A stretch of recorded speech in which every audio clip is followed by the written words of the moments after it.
everybody, Miss Nancy here with some new selections from juvenile fiction, and I'm going to start as usual with a picture book.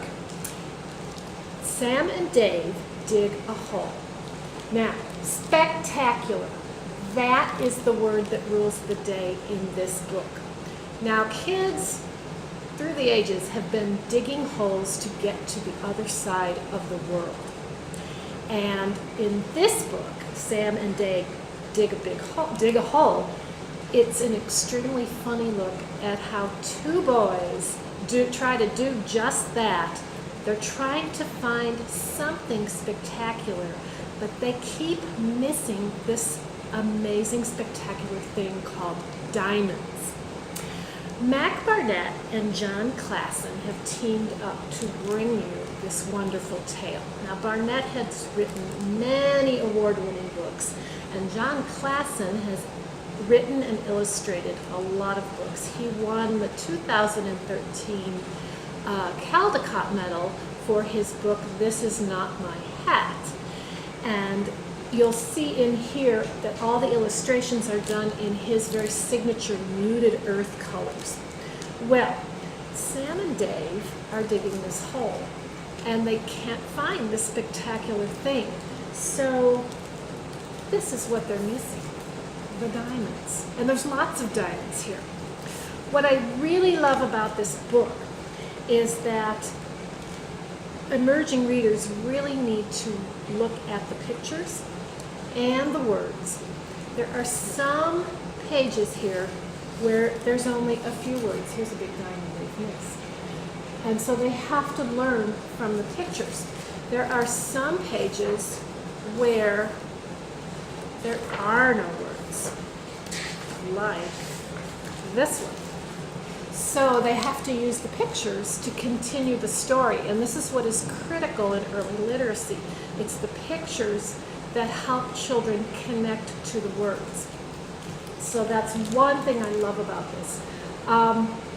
It has quite a spectacular ending, and I'm not going to tell you what it is. But if you read it one-on-one with a child and look at all the little details from the beginning of the book till the end, you'll be able to pick out what the spectacular ending is. So try this amazing book, Sam and Dave Dig a Hole, by Mac Barnett, illustrated by John Klassen. Now we'll move on to our nonfiction. And today I chose a book called Creature Features. 25 animals explain why they look the way they do. I chose this book because I love Steve Jenkins. Steve Jenkins has written over 30 nonfiction books, illustrated them. Most spectacularly, some of his reptile books are really interesting. He won a Caldecott Honor Award for his illustrations in What Do You Do with a Tail Like This? And the illustrations are wonderful, but the facts about the animals are just as fabulous. So he and his wife, Robin Page, have teamed up to do this Creature Features, and it is set up with each individual creature sort of getting a letter, a one-line letter that asks a question about them, about something about the way they are.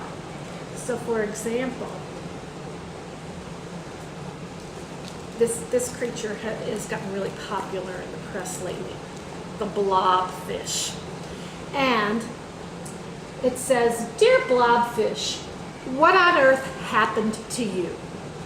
Doesn't look like a real fish. Well, you go on to learn with the answer that the blobfish lives very, very deep in the ocean, and so there's a lot of force that's pressed on. So they have a different sort of a body than a normal fish. When they're in their habitat, they look just like a normal fish, but when they get up above and on land, the force of gravity changes the way they look just because of the way they're designed. This one is really funny. "Dear giraffe, why is your tongue purple?" And you learn that it's purple so it doesn't get sunburned, as they reach up in the trees for their leaves and everything. So we know that animals look the way they do because of some evolution in human nature. And there's a lot of funniness about the questions that are asked of these animals, but it's all based on scientific fact. And in the back, Jenkins and his wife have included a two-page illustration of where each of these animals lives and their relative size, which allowed me to learn that a horned frog is bigger than a hamster, and I had no idea. So try 25 creature features, 25 animals, explain why they look the way they do.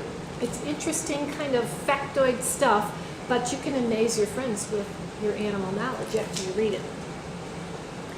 And now we'll go on to juvenile fiction. I loved this book. It's called The Life and Times of Benny Alvarez by Peter Johnson. 7th grade Benny has a lot of 7th grade problems, but that's not what I liked about the book. What I liked about the book, what was really endearing to me, was the notions that came out. It's okay to be smart and a little nerdy. It's okay to be a critical thinker. It's okay to love your family and consider your family to be important and to be cherished. And words are important, and they need to be used in a rich sort of way. So Benny has this really quirky family, and his parents don't ever blow their stacks, which of course makes this an ideal, not a reality. But each kid in the family has his own personality. Grandpa is a really funny guy, and also a good guy for encouragement and thoughtful process, even though he has been disabled by a lot of strokes. Everyone in the family cares about him and cares for him. Even his sister's boyfriend cares about him. And he's not forgotten, and I really liked that part of the book. So one of Benny's problems is that he has to write a poem for the class poetry contest, and he's competing against his arch enemy, Claudine, the perfect and smart girl. Most guys think poetry is stupid, so you're going to have to read to find out if all of Benny's friends rally around him in this quest.